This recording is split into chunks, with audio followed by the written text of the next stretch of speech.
not supposed to, on a podcast, this is rule number one, don't drink anything with ice in it. Because it makes all that sloshy, icy noise when you're drinking. My ice is melted, so I'm okay. Mm-hmm. Do you have like a morning routine? Mm-hmm.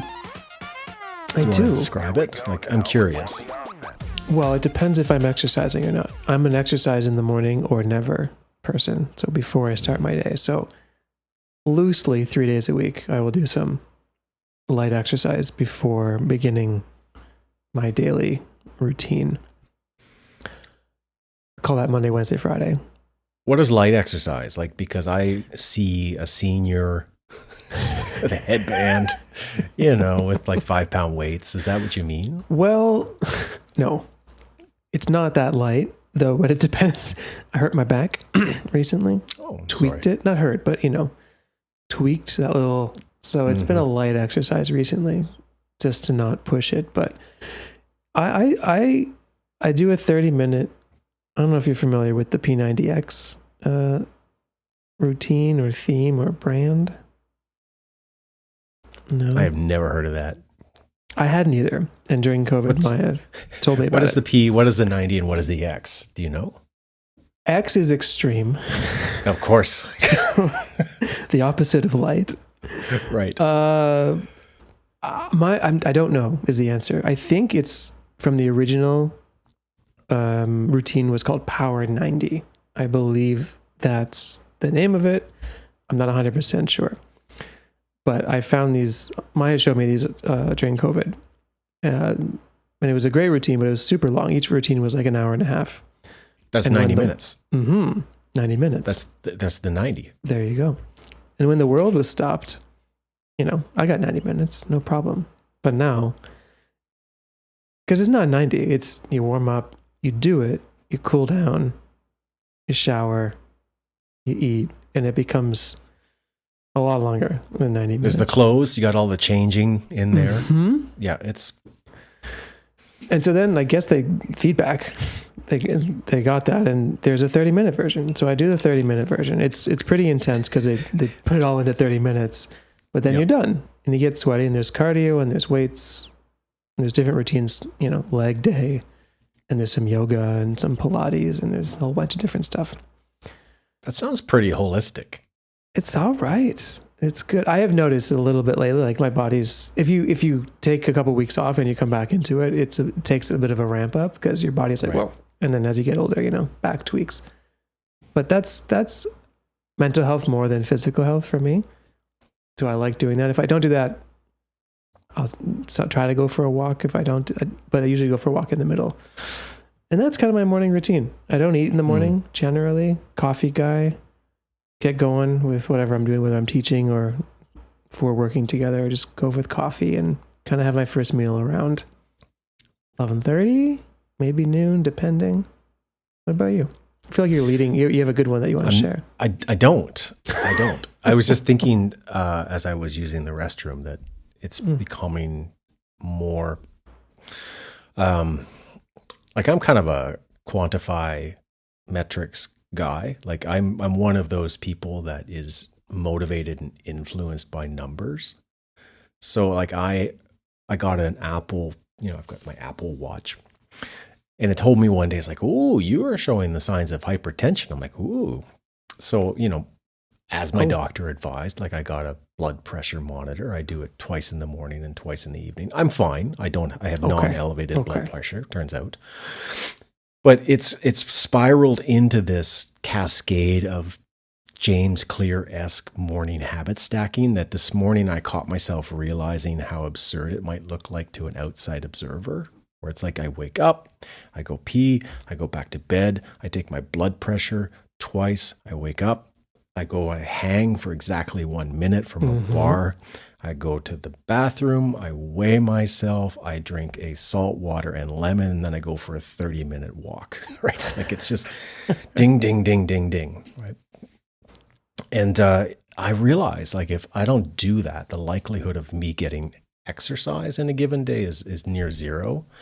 And then like twice a day in the middle of the day, I'll go to the gym and like do a lift or a workout or something. But I folded into all of this one of those, I'm wearing a continuous glucose monitor.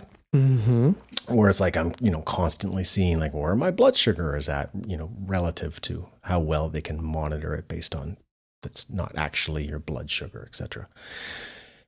Because I'm like, I don't know, maybe I'm pre-diabetic. I'm not just saying that. It's like some of my blood tests in the past, we're all pre-diabetic until you get and it. Now you're pre. Oh, and I track my sleep and kind of everything because I don't know if I'm one of those, again, I'm one of those people that's motivated by that. That helps me kind of, stay on track, whatever that means. Mm-hmm. And the one thing that I noticed in all of this is that sometimes I need a break from me.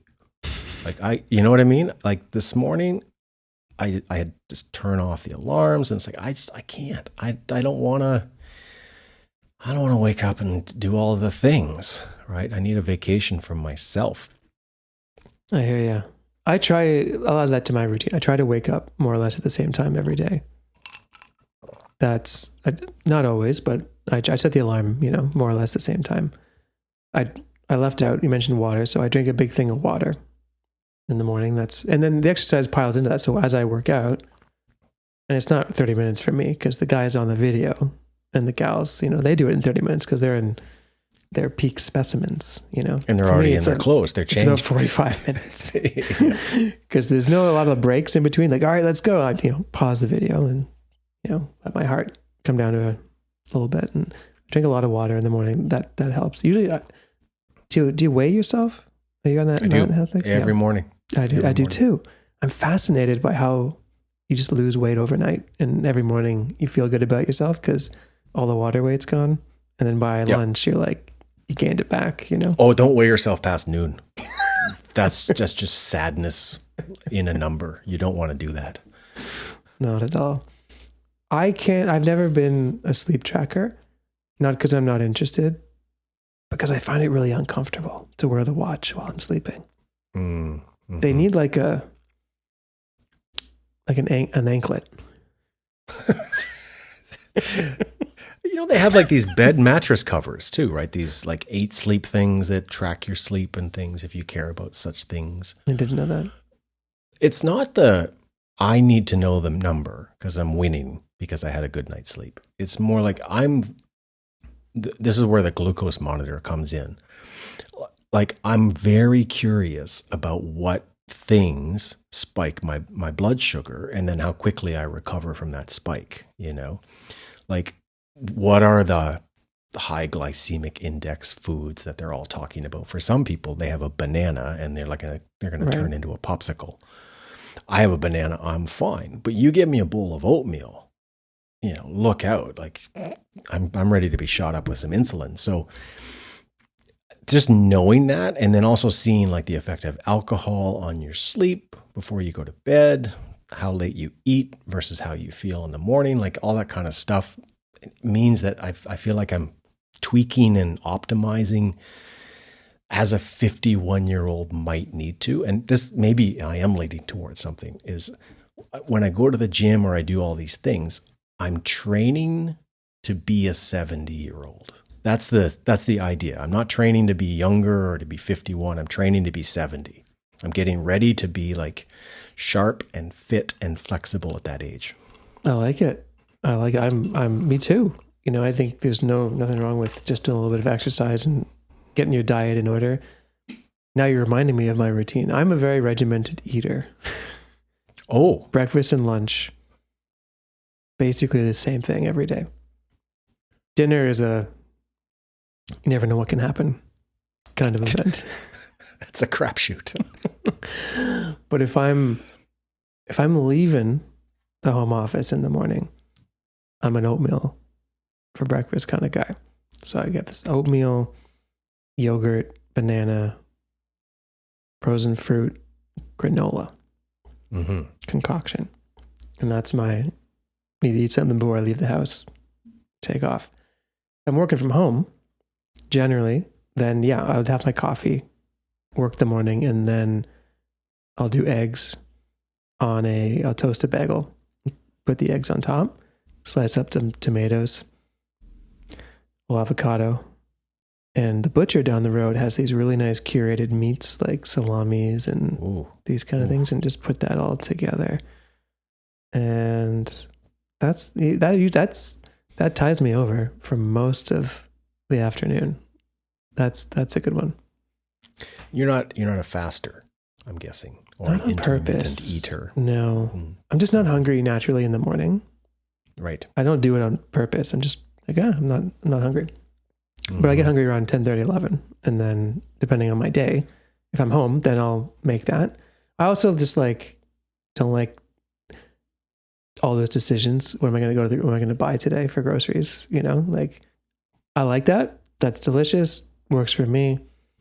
And I just, makes it easy to decide what I'm buying. Same thing all the time. I also live in a neighborhood where I can walk 5 minutes and buy it all. So it's pretty easy. I went to see a naturopathic doctor like 2 years ago. And I don't know why the face I made follows that, but that's what you say, I think, after you see a naturopathic doctor. And he, amongst the many other things that he'd suggested, was that, you need to increase your protein, right? This guy, man, he would have had me cramming animals into my mouth like 12 hours a day, just shoving down meat. And it's like, I tried. I'm like, all right, you know what? I'm going to give this guy a shot. I'm going to eat those cooked vegetables and meat, like lots of meat. It's heavy. And I felt like shit all the time. Like I just felt heavy and crappy and everything. I'm like, dude, this is ridiculous. I don't understand how, now I'm realizing how individualistic all of these different health metrics truly are. Is that, one doctor finally said to me something that made total sense. It's like, well, you're not a curve. And all the recommendations we're making are based on just kind of generalized population, which is a curve. And, right. You're a person. You're not the curve. I'm like, oh, it's like, so you need to find individually what works for you. What is your protein intake that makes sense for you, that you're satiated and you're not losing muscle mass, et cetera, and all this stuff.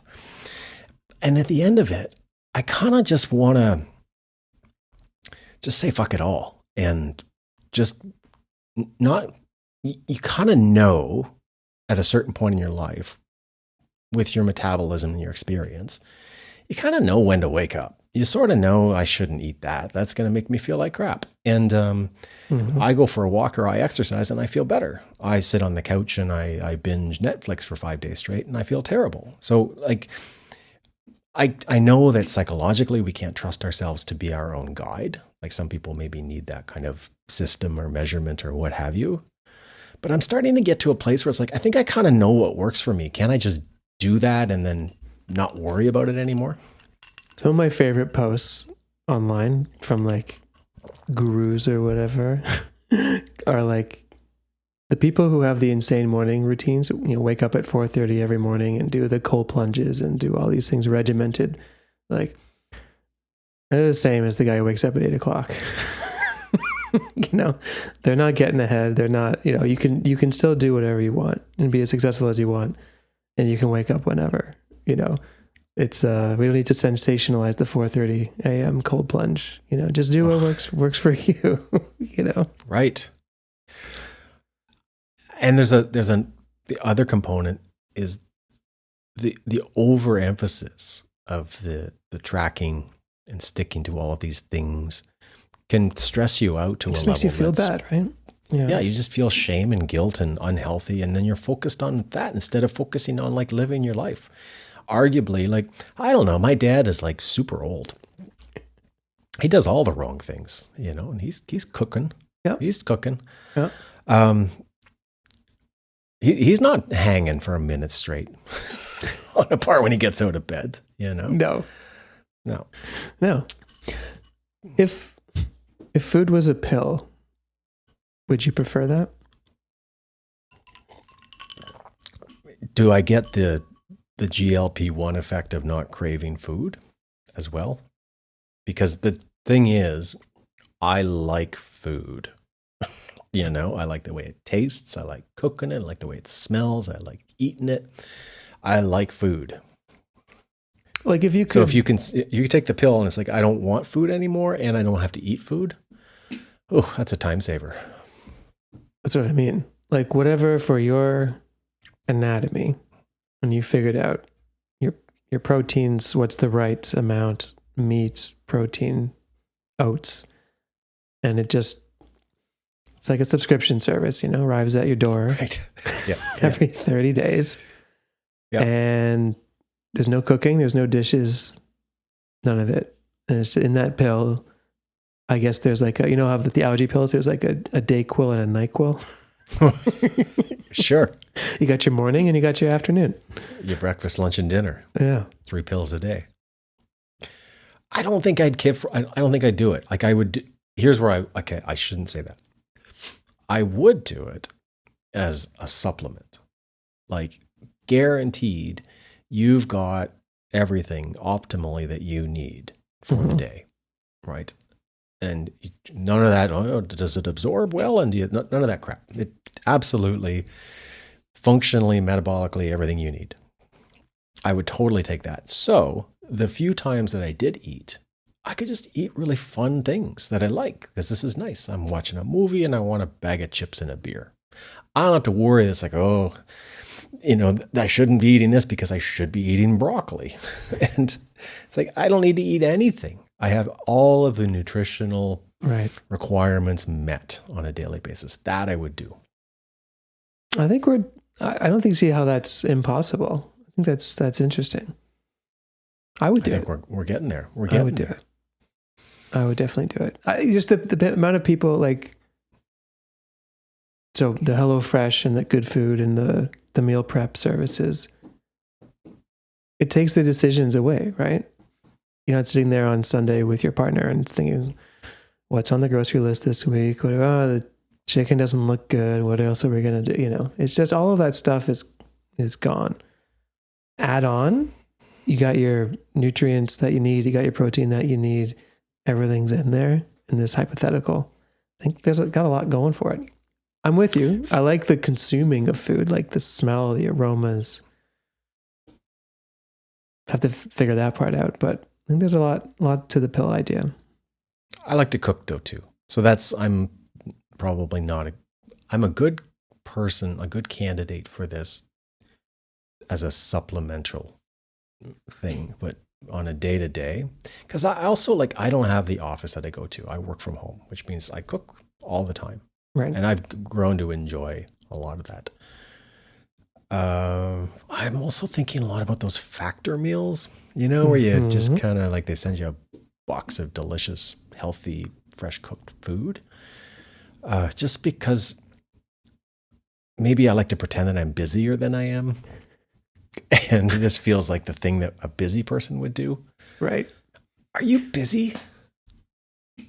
Sometimes. Not right now, but sometimes I am. It really varies, to be honest. It comes and goes. Are you? No. Okay. The older I get, the less I want to be busy with anything. Slow and light. That's my jam. Take my time. It. Just take your time. Do 1 or 2 things, kind of. And lots and lots of executive free time in between, lots of thinking and walking and breaks and reading and just stuff, that's where I'm at. I can't grind. I just can't. Oh no. Oh God, no. No, I did that during COVID and I didn't care for it. The time called for it, didn't have another job and was like, okay, but was happy with what I was able to accomplish, but it's not a long-term strategy. It was just awful. No, the job I have now, maybe I'm a bad employee or whatever, but I'm very good at doing it in a limited amount of time and only the amount of time that they actually pay me to do it. I don't do anything outside of that. And I go for walks in the afternoon. I mean, the summer, in the winter, I tell myself in the winter, I'm going to go for walks too. But on those -20 days, I'm just like, you know what? I'm not doing that. Those are my faves. Really? I got the right gear. Oh, I love it. The colder, the better. The colder, the better. Yeah. No, that's me. Even when I had I had an office downtown. I would take the train like a guy with a bag and get on the train and go to my office to work. And I would show up and drink coffee and sit down at my desk and go, here we go, I'm going to work. And I spent probably 80% of my office time going to the timeout market, strolling over to the church, maybe go to the library, go for a walk, sit on a park bench, watch some YouTube, answer some emails, pack my bag, get on the train, and go home. And I was what a lot of office people do. spending 20 grand a year doing that, And I'm like, I can just do that at home, but with food. Right. And I can poop in my own toilet if I need to. So I'm like, to hell with that. And then I realized it's like, I went through this phase where for years I felt like I should be doing more, right? It's not, everyone seems to be so involved in whatever it is they do. But I've never been that way. And I decided one day, I'm going to stop feeling bad about that. I like having lots of free time. And then for an hour and a half in the afternoon, I will go to the library and I will something will happen that's really good, deeply focused, and then I'll just walk away and then I'll go cook a steak. And that's my day, or now I'm doing this thing where I'm grouping my meetings into 2 days. Tuesdays and Thursdays, I go to the gym and I take meetings. That's all I do. And it means that on the Mondays and Wednesdays and Fridays, I can just do nothing or go, that project I've been thinking about getting on, I'm going to go down to the library and I'm going to work on that. But to sit at my desk and do work, the only thing I sit at my desk and do is take meetings and compose emails. You're the human version of the European vacation. What is that? It's one of my favorite things, and I'm a little bit jealous. But we're in July right now, so if you email someone in Europe today, you will get an automatic email response, like everybody in the world when they're on vacation. But the Europe version is, I've gone on holiday for 11 weeks. Right. I'm deep in the German woods. Right. I might read this 3 months from now and get back to you. If it's really important, I suggest you email me again in 3 months. Which I respect a lot. If you need to talk to that person, it's annoying, but I really wow, we should adopt that. I love that.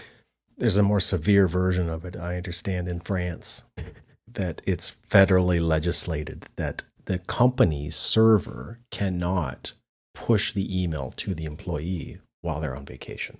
They can't even see it. You can send it, but the response is, I am not even going to see this email, because my company and my government does not permit it. And that's it. There's an awesome TED Talk. I think his name is Adam Alter, who describes this. And he gives 2 examples of, I believe they're in German companies. One is the automatic responder, which doesn't come from the person's inbox that you're sending it to. It comes from the organization and says, Corey is on vacation right now. He's away. This email will be automatically deleted in 30 seconds. He will never know it existed. If you'd like to send another email 4 weeks from now when he's back, feel free. Right. And the second one is, there's this company where in the office, all the desks are on poles, so at 6 p.m. or whatever, all the desks with the computers on them get lifted up to the roof of the office. So you cannot continue working after 5 p.m., 6 p.m. What a strange creature we are that any of this has to be this way. And then you have North American culture where it's I'm on vacation literally right now. Yep. I'm having dinner with my family and my kids. Give me 30 seconds. I'll call you back. Right. Right. Or my favorite, I'm going to be on vacation, but I'll be checking email. Right. Why? But I think there's a culture in the US where you you'll be replaced. Your feeling is, well, I will find somebody who will respond to email while they're on vacation. So how about that? I guess that's why the Europeans have to get so extreme about legislating it. But I think I'm getting to a place where I just, what happened to me? This happened to me years and years and years ago. I started the company, grinding, caring, doing all the right things that one does as an entrepreneur. And I got sick, like super sick for like 4 or 5 days, right in the middle of a bunch of projects, like just a flu or something. And I didn't respond to emails or Slack or messages or check on. I didn't do anything. I just was sick. And then I got well. And then I'm like, oh man, here we go. And I checked in and nothing happened. Nothing changed. Everything, nobody cared. Like, it's like, oh well. Yeah. And then we just carried on. And I'm like, wait a minute. I can just disappear for like days on end and nothing changes. So I've been experimenting over years with this. Like the last time I went away for 3 weeks and nothing happened. It was great. So I know everyone doesn't have that luxury, but there is, I think, a balance to be struck where you say, you know what? No one really cares that much. And if you do, maybe that's not what you should be doing. Right. Nothing happens. I'm a big fan of that. That's the title of my book. Nothing happens. That's a good title. Not that nobody has responsibilities, but you're like, what's the worst? If you remove me for 3 days from whatever this is, what is the worst that could happen? And nothing really ever happens. Right. Remove me for a month unannounced. Okay, maybe. Yeah, sure. But maybe not also. I think you'd be surprised how other people just kind of keep doing their own thing and nothing happens. The survival and evolution of the human species is loosely based on our ability to accomplish the most by putting the least amount of effort into it.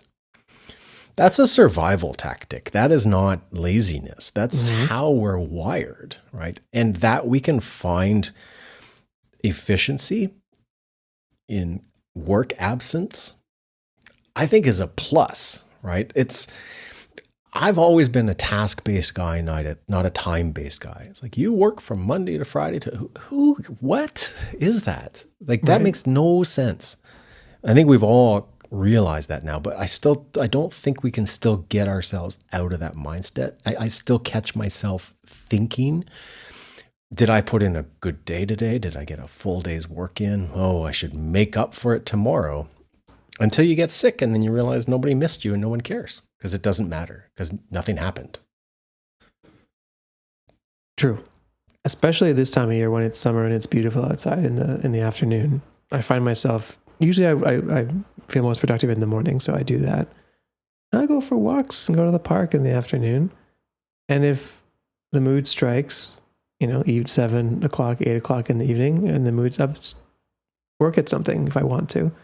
I'm not beholden by the time of day it is, and I really like spending, between 2 and 4 p.m. outside, going around and doing something, and then saying, okay, well, after I watch Jeopardy, I can do that 30-minute thing that I didn't do at 2 o'clock and just do it now. And that works for me.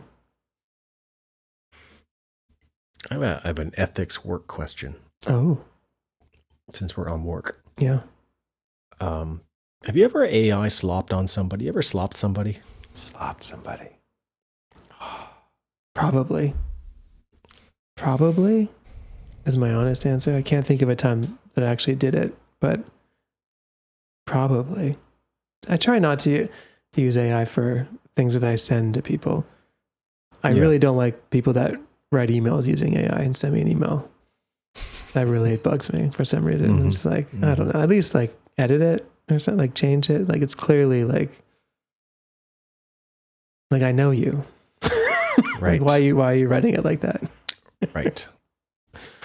Have you? I feel like you've slopped. Twice. Okay. Twice. Yeah. Once was, I was being sloppy about the slop. And then a second time I'd rather not talk about, but let me tell you, I am getting slopped on all over the place now by people, usually on Friday afternoon.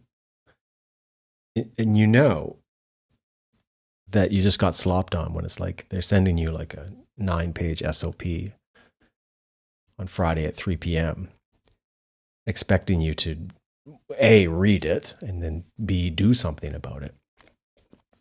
And I have a new kind but polite reply before I do something, because I clear when I see the email and I see the attachment, I'm like, you didn't do this.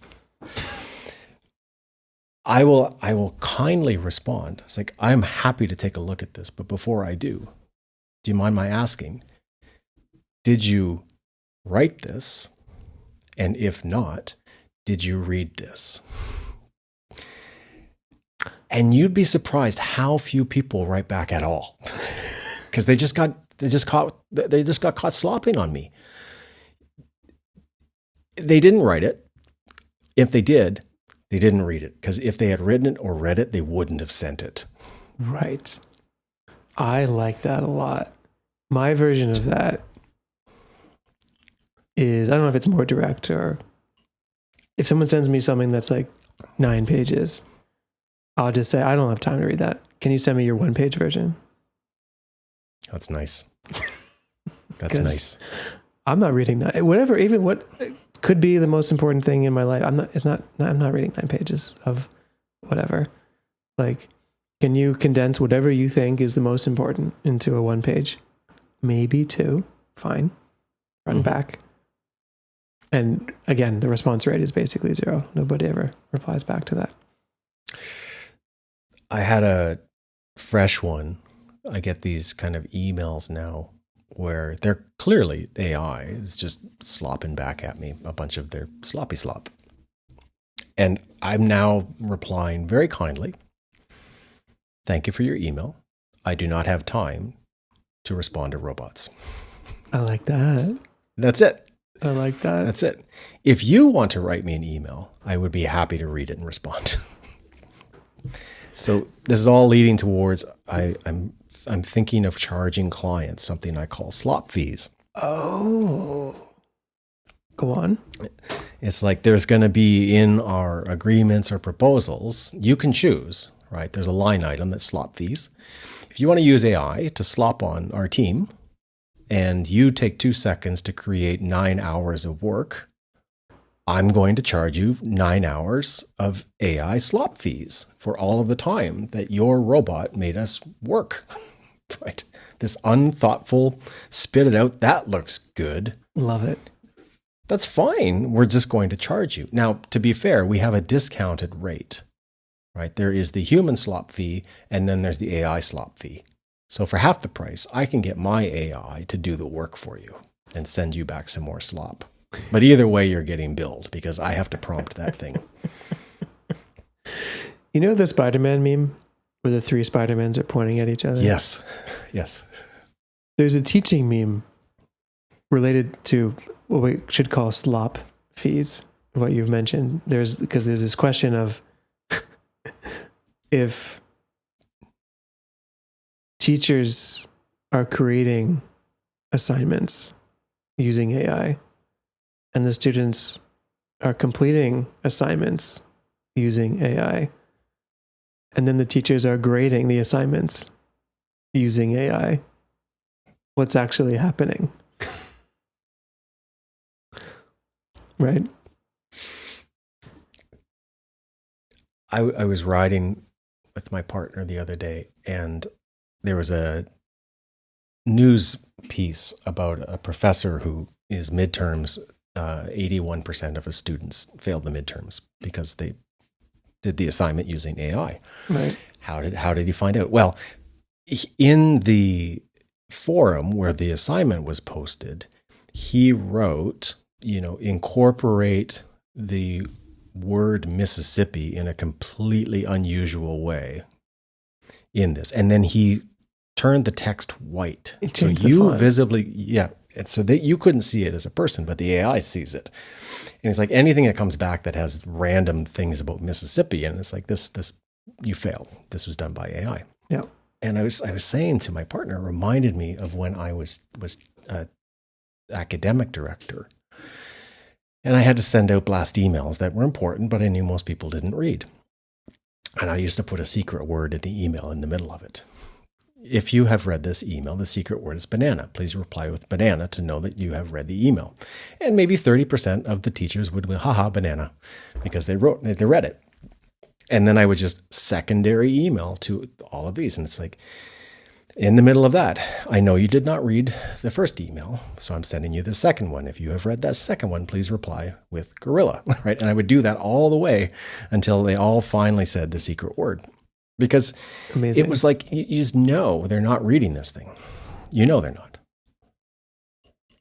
There was a great article I read last summer in the New Yorker about, I think it was called The Death of the Essay, ?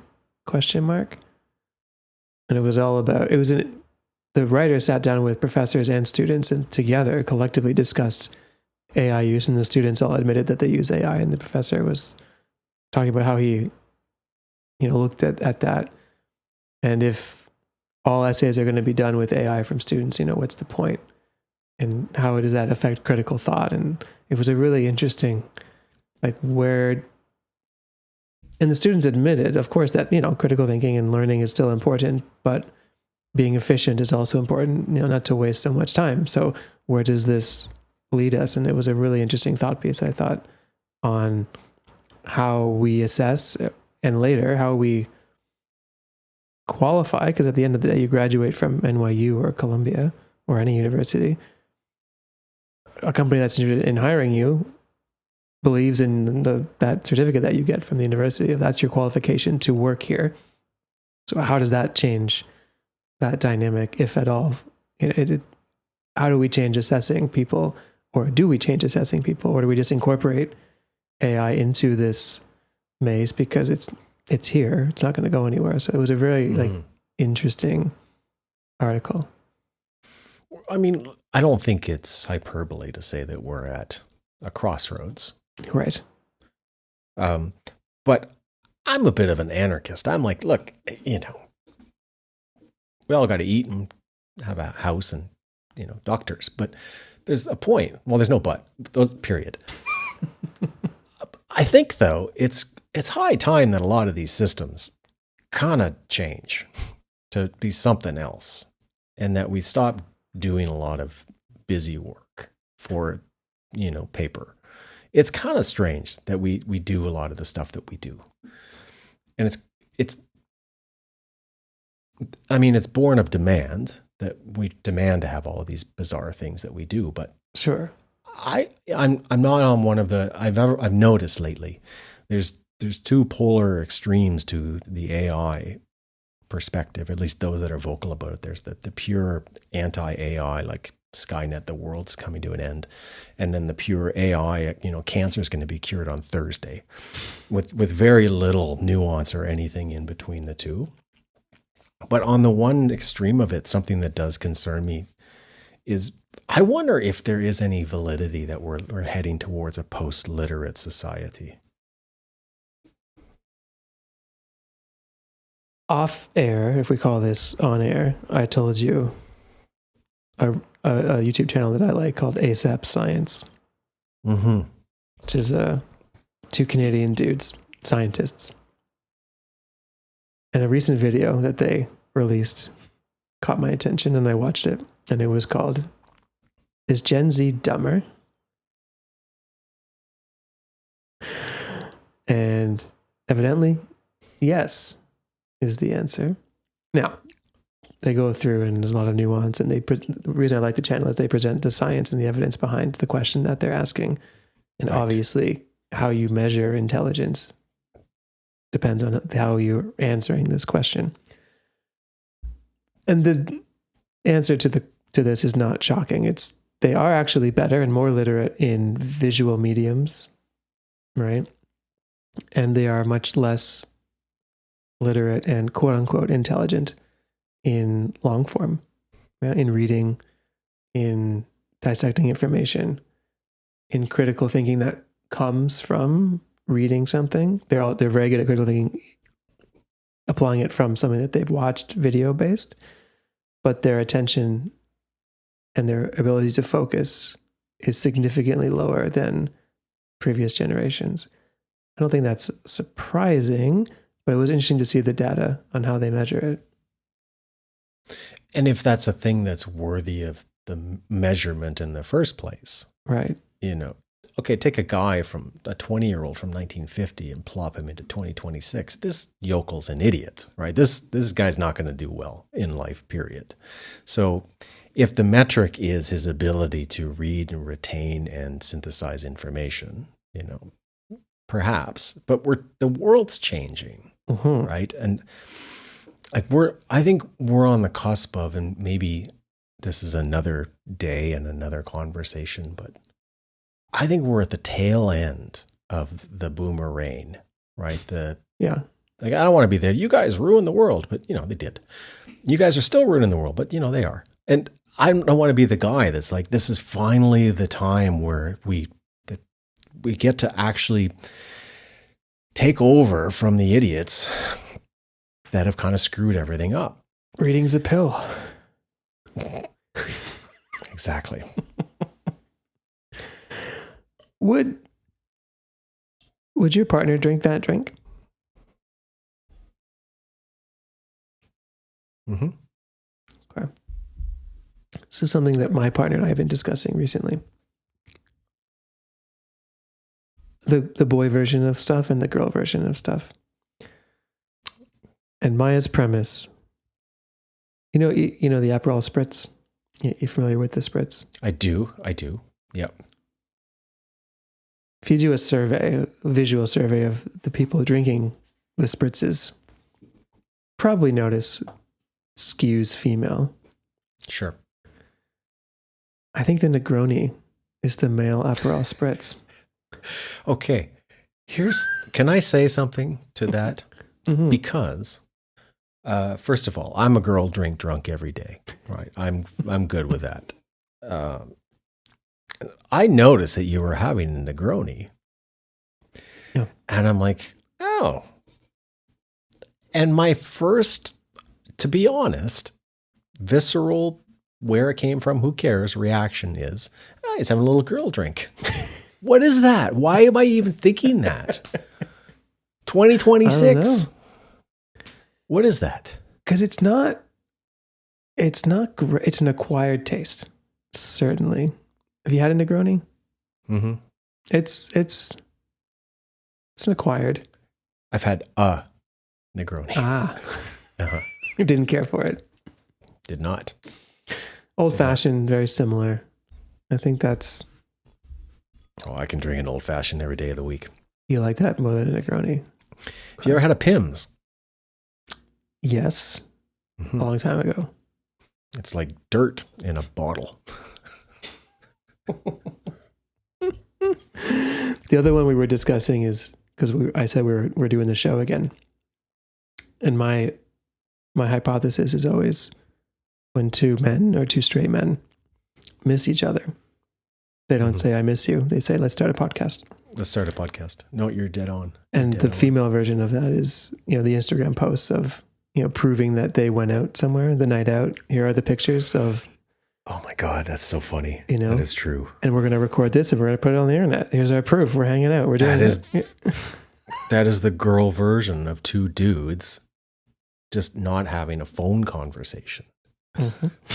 Because really, that's what we should do. Right. We should pick up the phone and just talk to each other. But why? I'm not. Long distance, and I don't know.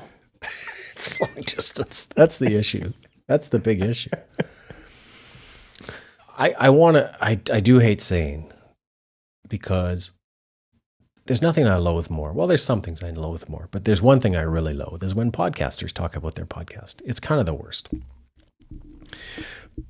But I do want to say to whomever is weirdly listening to this, that there was, I checked I was going to cancel the account this was the point. Every month I get a little bill for my little podcast hosting. I'm like, you know what? What is this thing anymore? So I logged in. There's like 6,000 plus downloads of the show, which is weird. Like 300-400 like per episode. That's crazy. I have clients that paid a lot of money that don't get numbers like we're getting doing this. So I'm like, I don't know. Why don't we keep doing it? Let's keep doing it. Okay. I'm in. I'll get a girl drink next time. I get a spritz. I'm going to get a boy drink. I don't like Aperol, I've learned, but a Hugo spritz I can do. Dude, I like bubbly drinks. I like fruity drinks. I like straws. I like pieces of fruit in them. I like maraschino cherries. You know what I do too?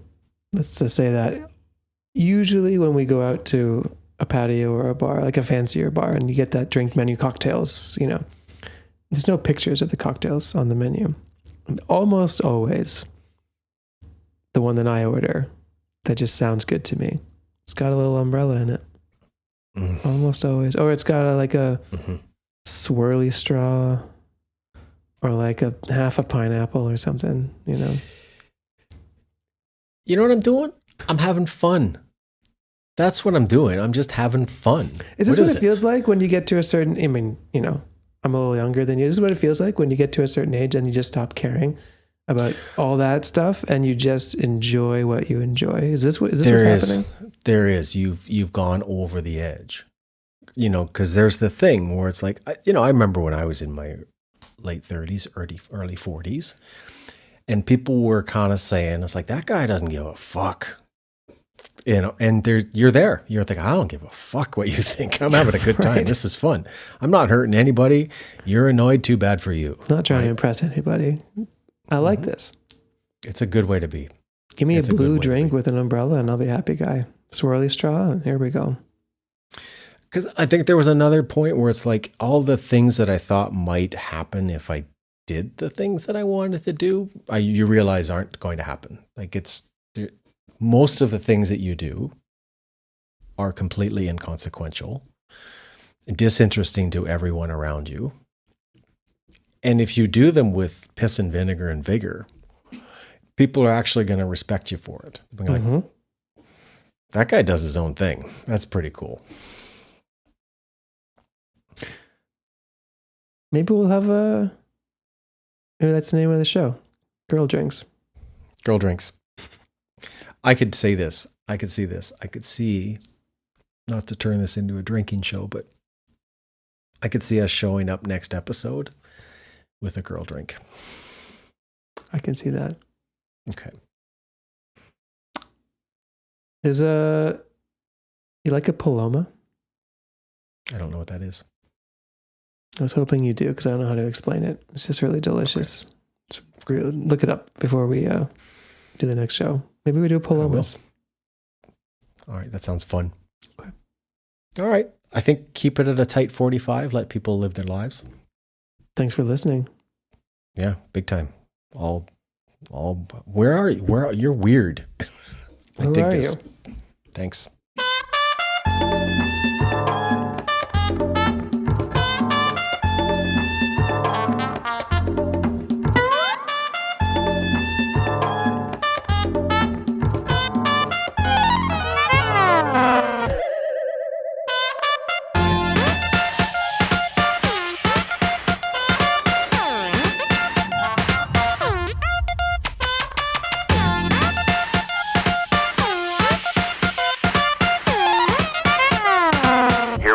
Now on the offense.